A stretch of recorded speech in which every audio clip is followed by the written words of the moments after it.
नमस्कार, स्वागत है आप सभी का। मैं हूं आपके साथ कुमार कुणाल धीरज और आप देख रहे हैं लोकतंत्र। लोकतंत्र में आज हम बात करेंगे जम्मू कश्मीर और उससे जुड़ी हुई नई चुनौतियों की, सरकार की चुनौतियों की। जम्मू कश्मीर में अनुच्छेद 370 निरस्त होने के बाद पहली बार हुए विधानसभा चुनाव में नेशनल कॉन्फ्रेंस और कांग्रेस गठबंधन की जीत हुई और उमर अब्दुल्ला के केंद्र शासित प्रदेश जम्मू कश्मीर का पहला मुख्यमंत्री उन्हें चुना गया। इसके साथ ही आज उमर अब्दुल्ला ने सीएम पद की शपथ भी ले ली। बुधवार को शेरे कश्मीर इंटरनेशनल कन्वेंशन सेंटर में मुख्यमंत्री और उनके मंत्री परिषद के सदस्यों का शपथ ग्रहण समारोह हुआ। उपराज्यपाल मनोज सिन्हा ने सभी को पद और गोपनीयता की शपथ दिलाई। इस दौरान इंडिया गठबंधन का शक्ति प्रदर्शन भी देखने को मिला। इस कार्यक्रम में इंडिया गठबंधन के कई बड़े नेता शामिल हुए। कांग्रेस की ओर से मल्लिकार्जुन खड़गे, राहुल गांधी, प्रियंका गांधी शपथ ग्रहण समारोह में शामिल हुए। वहीं इंडिया गठबंधन शासित कुछ राज्यों के मुख्यमंत्री और प्रतिनिधि भी इस समारोह में शामिल हुए। एक तरफ जहां आज नेशनल कॉन्फ्रेंस के उमर अब्दुल्ला जम्मू कश्मीर के मुख्यमंत्री पद की उन्होंने शपथ ली, तो वहीं दूसरी ओर शपथ ग्रहण समारोह से ठीक पहले कांग्रेस ने एक बड़ा झटका दिया है। कांग्रेस आलाकमान ने यह तय किया कि वह उमर अब्दुल्ला सरकार में शामिल नहीं होगी। हालांकि बाहर से समर्थन जारी रहेगा। आपको बता दें कि नेशनल कॉन्फ्रेंस और कांग्रेस ने विधानसभा चुनाव में गठबंधन किया था और इस गठबंधन ने जीत भी हासिल की थी। लेकिन शपथ ग्रहण समारोह से करीब 3 घंटे पहले सरकार में शामिल न होने के कांग्रेस के फैसले के बाद अब तमाम तरह के कयास लगाए जा रहे हैं। वही सूत्रों का कहना है कि कांग्रेस उमर अब्दुल्ला सरकार में सिर्फ एक मंत्री पद मिलने से नाराज है। कांग्रेस पार्टी कम से कम 2 मंत्री पद चाह रही थी, लेकिन अब्दुल्ला इस पर सहमत नहीं थे। जानकारों का कहना है कि हो सकता है कि कांग्रेस ने बीजेपी पर दबाव बनाने के लिए ऐसा किया हो। उधर जम्मू कश्मीर में सरकार बनने के बाद भी उमर अब्दुल्ला के लिए सरकार चलाना आसान नहीं होगा। जम्मू कश्मीर की स्थिति दिल्ली सरकार जैसी हो सकती है। जिस तरह केजरीवाल और दिल्ली के एलजी के बीच टकराव की खबरें आती रही हैं, ऐसी ही खबरें केंद्र शासित राज्य जम्मू कश्मीर से भी आने की पूरी आशंका या यूं कहें कि संभावना है। तो केंद्र शासित प्रदेश जम्मू कश्मीर चुनाव वहां संपन्न हुए, पूर्ण राज्य का दर्जा उसके पास है नहीं और दिल्ली जैसी ही विकट स्थिति से उसे गुजरना होगा। ये विकट इसलिए भी हो जाती है क्योंकि यदि केंद्र में जिसकी सरकार है वही सरकार यदि इन प्रदेशों में होती है तब तो टकराव की स्थिति उत्पन्न नहीं होती है। लेकिन यदि ऐसा नहीं होता है तब टकराव की स्थिति खूब उत्पन्न होती है और दिल्ली इसका सबसे बेहतरीन एग्जाम्पल है।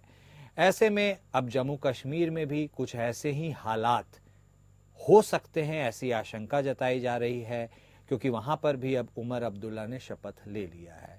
उमर अब्दुल्ला नेशनल कॉन्फ्रेंस से हैं, कांग्रेस के साथ गठबंधन में चुनाव हुआ, सरकार बना रहे हैं और ऐसे में अब केंद्र के तरफ से वहां पर उपराज्यपाल यानी मनोज सिन्हा लेफ्टिनेंट गवर्नर के रूप में हैं। ऐसे में बहुत सारी कठिनाइयों और चुनौतियों का सामना उमर अब्दुल्ला सरकार को करना पड़ सकता है। आज उमर अब्दुल्ला का शपथ ग्रहण समारोह हुआ। कई गणमान्य लोग वहां पर मौजूद रहे। राहुल गांधी रहीं, प्रियंका गांधी रहीं, इसके साथ ही मल्लिकार्जुन खड़गे रहे, अखिलेश यादव रहे, संजय सिंह रहे। बहुत सारे लोग वहां पर रहे और एक तरह से एक शक्ति प्रदर्शन का भी वहां पर नुमाइश देखा गया।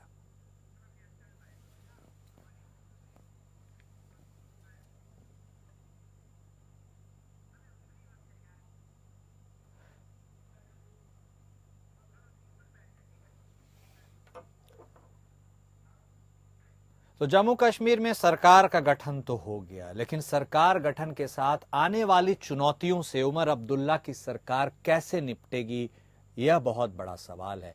इसके साथ ही जिस तरह से कांग्रेस ने बाहर समर्थन देने का यह प्रस्ताव रखा या फैसला किया, उसके भी क्या कुछ मायने निकल सकते हैं। इन्हीं मुद्दों को आज हम टटोलने की लोकतंत्र में कोशिश करेंगे। इस पर चर्चा करने के लिए हमारे साथ खास मेहमान जुड़ चुके हैं। हमारे साथ बीजेपी की तरफ से शांत प्रकाश जाटव साहब जुड़े हैं, तो वहीं कांग्रेस की तरफ से विजय कौशिक साहब और नेशनल कॉन्फ्रेंस की तरफ से मलिक हमीद साहब हमारे साथ जुड़ चुके हैं। आप तीनों खास मेहमान का हमारे इस पेशकश में स्वागत है।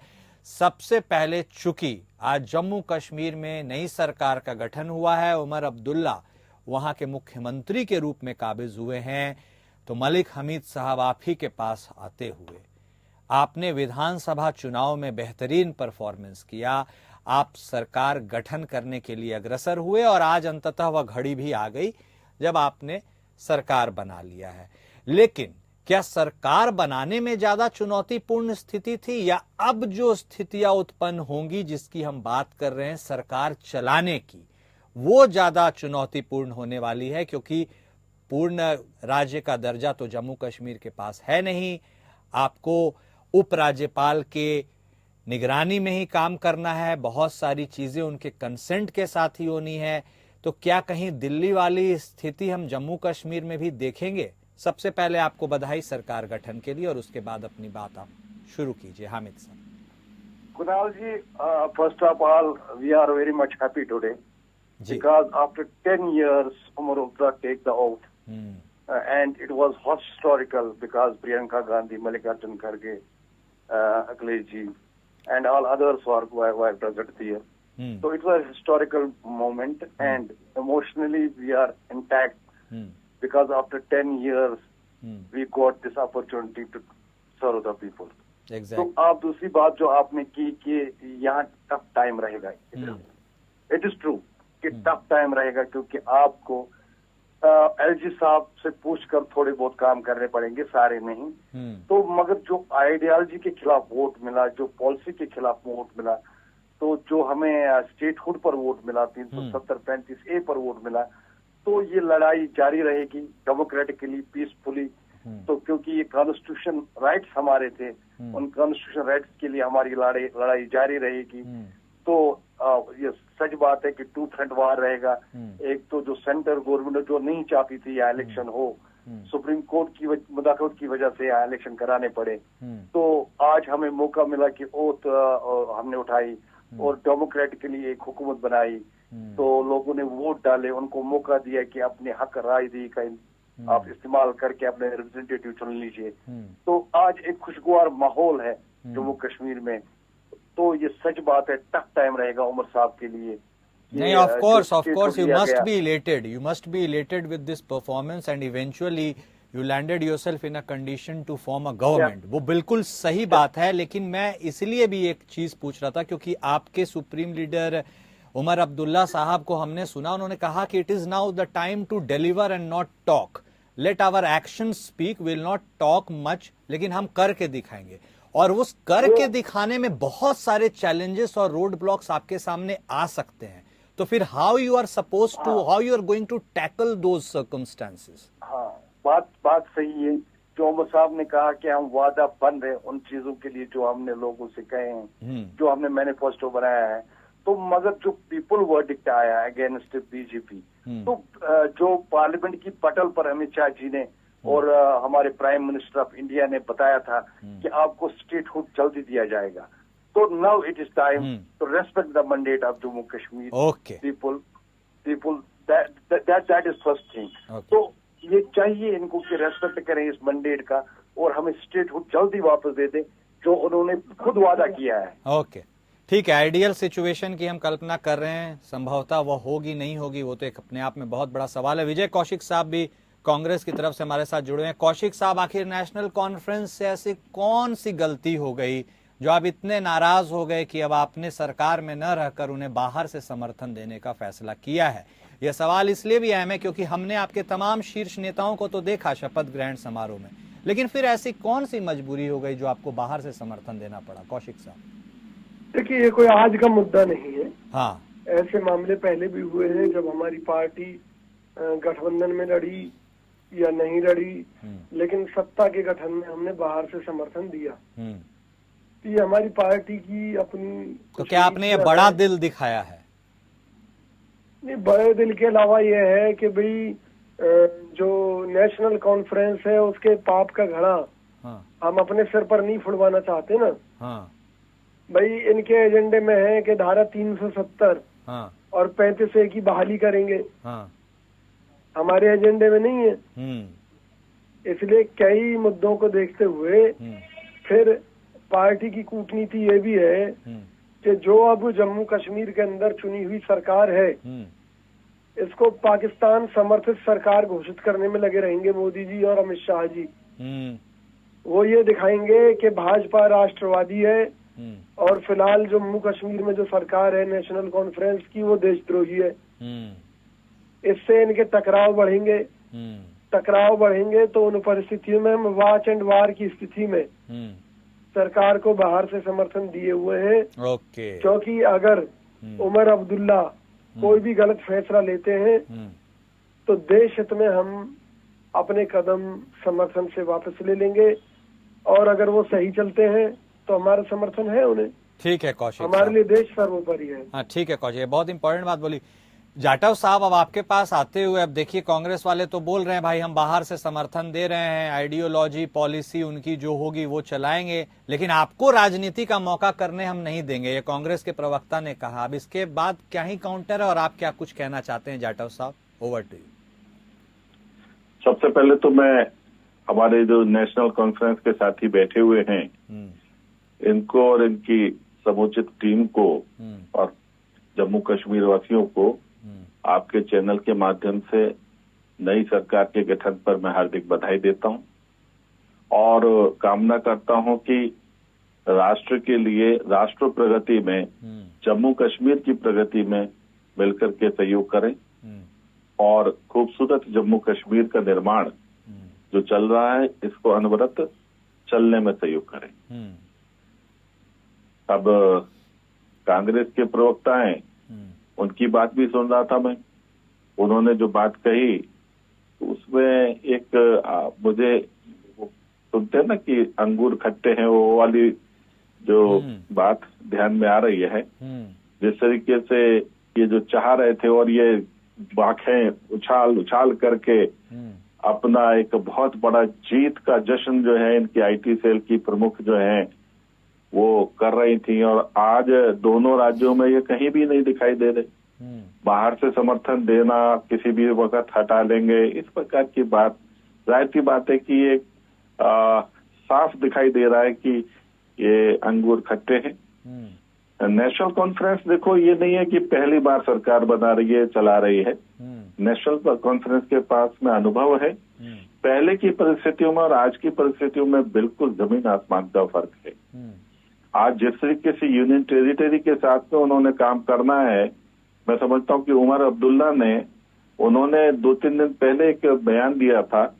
उन्होंने जो बातें कही थी 370 और 35A के मामले में, उस पर उन्होंने स्पष्ट कहा कि जब तक केंद्र में हमारी सरकार नहीं होगी या केंद्र में ऐसा पक्ष रखने वाली सरकार नहीं होगी जो 370 को पुनः लागू करे, तब तक वो बात जो है कहीं भी स्टैंड नहीं करती। स्वाभाविक बात है, उन्होंने इस चीज को लेकर के ऐसा एडामेंसी का कहीं विषय दिखाई नहीं दे रहा है।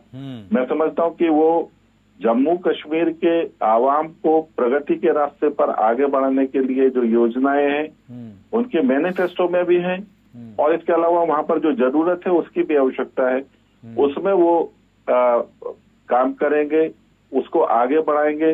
और किसी भी सूरत में वहां पर जो है उपराज्यपाल उनके सहयोग से, उनके समर्थन से, उनके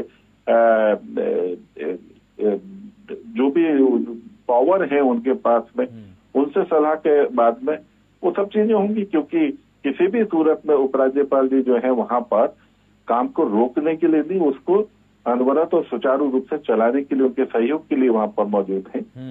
तो मैं समझता हूं कि जो जिस प्रकार का मैं बयान उनका उमर अब्दुल्ला जी का सुन रहा हूं, मैं मानता हूं कि वो शायद एडामेंसी नहीं दिखाएंगे जिस प्रकार की दिल्ली की बात दिल्ली के साथ जोड़ करके की जा रही है। दिल्ली में और जम्मू कश्मीर में बहुत फर्क है। यहाँ पर जम्मू कश्मीर में परिवार को सरकार चलाने का 3 पीढ़ियों से अनुभव है, तो इस प्रकार की एडमेंसी वो नहीं करने वाले। जम्मू कश्मीर के आवाम को सुचारू रूप से जो है लाभ मिलेगा केंद्र और राज्य सरकार की योजनाओं का, ठीक, और अनवरत चलेगा, मैं ये मान करके चलता। ओके हामिद साहब, आपके पास आते हुए और यह सवाल अब और भी ज्यादा प्रासंगिक और इम्पोर्टेंट हो जाता है कि अब तो आपको एक तरह से डबल चैलेंज का सामना करना पड़ेगा। एक तो चूंकि आपके पास पूर्ण राज्य का दर्जा है नहीं जिस प्रदेश में आप सरकार बना रहे हैं, तो उसके एक अलग चैलेंजेस होते हैं, और अब दूसरा चैलेंज है कि आपके जो चुनाव की मेन गठबंधन की सहयोगी थी, पार्टनर, अलायंस पार्टनर कांग्रेस, भी अब आपको बाहर से समर्थन दे रही है, और वह यह कह रही है कि अब जो भी ओनस होगा, जो भी आप वर्क करेंगे उसका ओनस अब केवल आपका होगा, और हम फिर उस पर जज करेंगे और मॉनिटर करेंगे, लेकिन आपके साथ हम पार्टिसिपेट नहीं करेंगे। तो इस डबल चैलेंज को आप कैसे देखते हैं हामिद साहब? नहीं, मैंने पहले ही कहा है कि टफ टाइम रहेगा। हाँ, तो हमें जो करना है वो तो हमें करना है, क्योंकि हमने मैनिफेस्टो में जो बातें की है वो हम बिल्कुल, लोगों ने ट्रस्ट दिया है उन बातों पर, लोगों ने अपना वोट दिया है, तो हम बिल्कुल पाबंद है उन चीजों को करने के लिए। तो जो हम कॉन्स्टिट्यूशन राइट्स बोलते हैं, जो पूरे इस मुल्क ने अपने हिंदुस्तान ने हमें दिए थे, जो हमारे बुजुर्ग नेता थे उन्होंने दिए थे, हमने कहीं से नहीं लाया था, हमने अमेरिका या चाइना से वो कॉन्स्टिट्यूशन राइट्स नहीं लाए थे। उनकी लड़ाई जारी रहेगी, मगर ये सच बात है कि जो आइडियालॉजी उमर साहब ने कहा सेंटर में है, वो आइडियालॉजी नहीं दे सकती। मगर बीजेपी एक पार्टी है हिंदुस्तान में, बीजेपी हिंदुस्तान नहीं है, बीजेपी पार्टी है, बीजेपी कॉन्स्टिट्यूशन ऑफ इंडिया नहीं है। ऐसी पार्टियां आती रहती है मुल्क में, कल ये जा भी सकती हैं, कोई नया आएगा, नई मेंटेलिटी के साथ आएगा, हमसे काम करेगा, हम उससे कॉन्स्टिट्यूशन राइट्स मांगेंगे, और ऐसा दौर भी आएगा जैसे किसानों ने सड़क पर दिखा दिया, मोदी जी को माफी मांगनी पड़ी और 3 कानून रिवोक करने पड़े। तो इसी तरह हम उम्मीद करते हैं कि हिंदुस्तान के लोग हमारा साथ देंगे, कॉन्स्टिट्यूशन राइट्स हमें वापस मिलेंगे, क्योंकि ये वर्डिक्ट लोगों ने उस पर दिया है। लोगों ने कहा है कि ये चीजें इम्पोर्टेंट है, जो आपने विकार और इज्जत हमारा खाया है वो ठीक नहीं किया है।